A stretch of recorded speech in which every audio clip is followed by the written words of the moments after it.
Hello and welcome to the show. I'm here in Forza Horizon 2 with a new series. This one I'm going to be building some rally cars. With the new Storm Island DLC, there is some fantastic terrain to be racing cars around. Going to be kind of a bit like the city car builds. It's going to be changed up slightly. Not quite going to be as ridiculous, but it's going to work on a similar principle. It is now just started pouring it down with rain.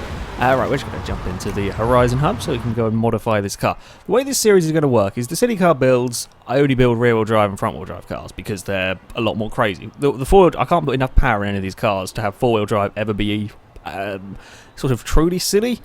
So this series is going to focus a lot more on the four-wheel drive cars and of course a lot more extreme terrain. So the vehicles that are going to be used are all going to be four-wheel drive. There may be the occasional, like the trophy truck, if I do that I may keep that rear-wheel drive, or maybe I'll run it in both and see what the differences are and so on.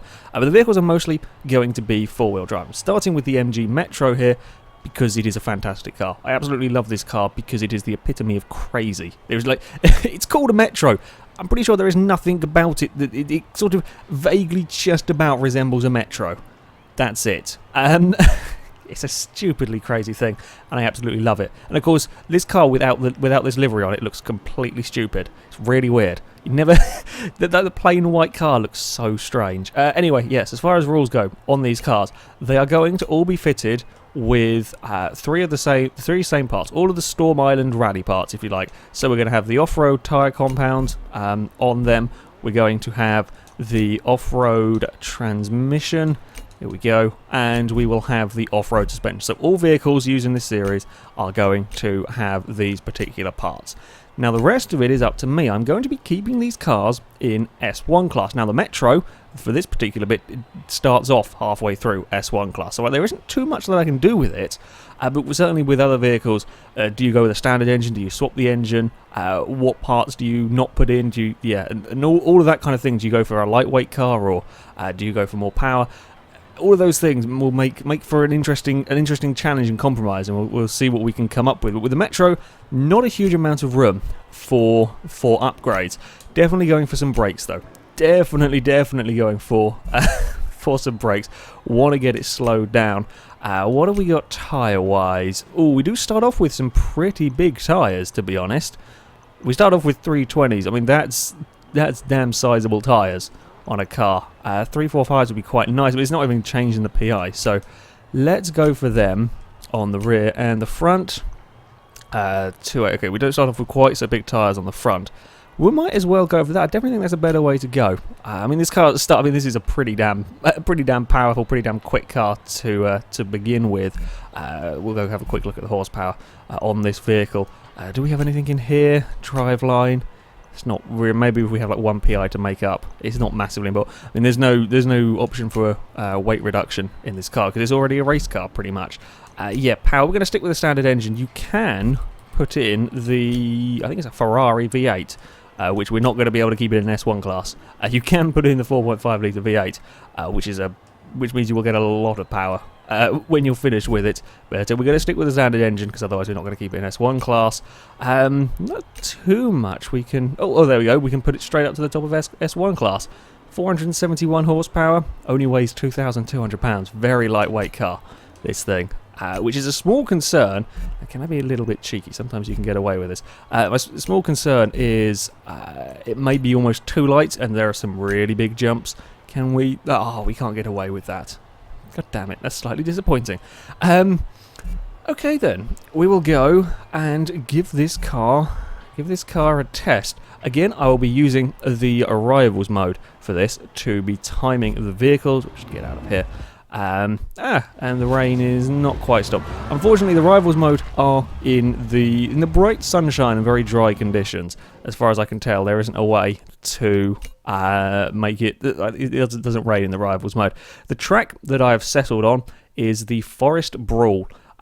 There are a few of these tracks. This one here is all dirt. There's a couple of ones that have a little bit of tarmac in. This is probably the longest track, and it's got some big old jumps in it. So it's it's going to be a challenge. It is certainly going to be a challenge.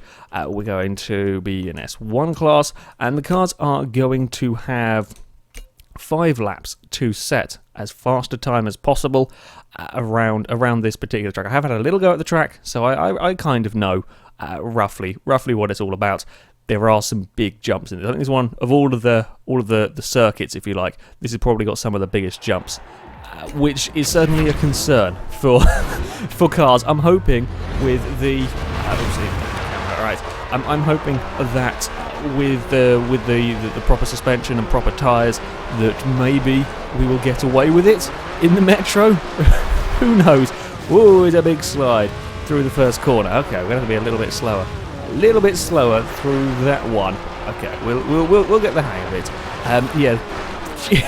The other downside, of the Metro is it is a very, very short wheelbase car. Now, this is good on very narrow rally stages, on very tight and very twisty rally stages. But even as extreme as the terrain is on here, it's not the same sort of hairpins, if you like, around this particular course. And having such a tiny wheelbase can be a little bit of a disadvantage. It can make the car quite twitchy. I've not had another car on Horizon 2 be quite as twitchy as this one. Got to be very careful. I mean, we are driving it on a pure dirt surface, so we have a lot less grip to begin with. If you like, we're going to get big air turbo that jump. Not quite as big air turbo as I thought we were though. And then it's a little bit bumpy towards the finish line, and then look up at the sky. That's a nasty way to land. You don't want to really be landing on the back. We've slowed it down for turn 1 this time. Slowed it down a lot better for turn 1, and then through the next corner we're going to get a big slide, and just brushed the barrier. And again, it really wants to snap on you. This car, it is quite aggressive through the corners. It's not a bad car to drive as such. You can really attack the course with this through some of the places, and it is dealing with these bumps and jumps as well as you would expect a rally car to be doing. We've not had any problems with it landing and spinning itself out.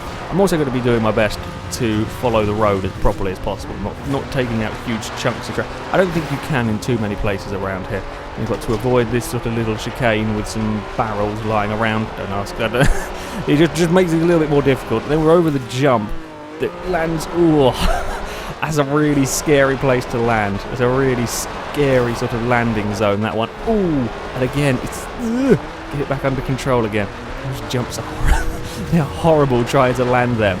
Keeping it. We found a tree. No, let's throw in that lap.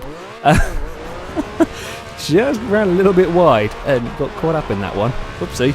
Okay, can't quite carry. I'm trying to get away with carrying too much speed through the first corner. There's a bump, I think, somewhere through that corner that the Metro doesn't like. Nowhere else is it being quite so twitchy. That's also a very big jump. There's two very, very large jumps on this circuit. That's another fairly sizable one. And again, lots of air time in the little Metro. Okay, we've got a couple more laps. We're starting to get the hang of it a little bit. I've got to be very careful with this car. I mean, this is very extreme terrain, yes. But certainly there's various off-roading stuff you can do with the cars in the normal Horizon map. Nothing's ever been quite this. Look down, please. Nothing's ever quite been this twitchy. It's a very sort of nervous car through some of the corners, and its tendency to fly through the air pointing upwards. I'm not a massive fan of that. If we could not do that so much, if we could actually kind of look roughly where we're landing, it's kind of useful. That's better through there though. That's much better through there. Didn't scrape the wall. We did slightly scrape the wall that time, although we didn't get a big twitch midway through the corner. So that's not too bad. And then we have to get some more air time. We took that jump a little bit awkwardly. That was a little bit of an awkward takeoff on that one. Yeah, you definitely want to be sort of leaving these jumps in a straight line. If you're starting twisting in the air, you're going to have problems. Come the landing, there's more bumps into the braking zone through there. Running a tad wide. It's okay, can gather it up. Just outbraked myself. Oh, crap.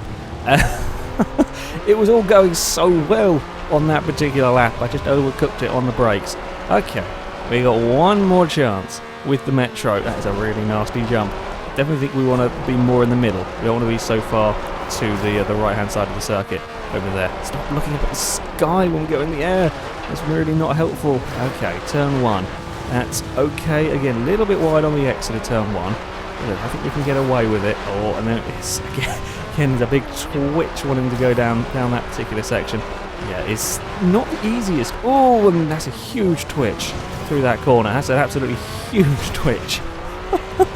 God damn it, Metro. No, we're not going to go any quicker than a, 1 minute 3.1.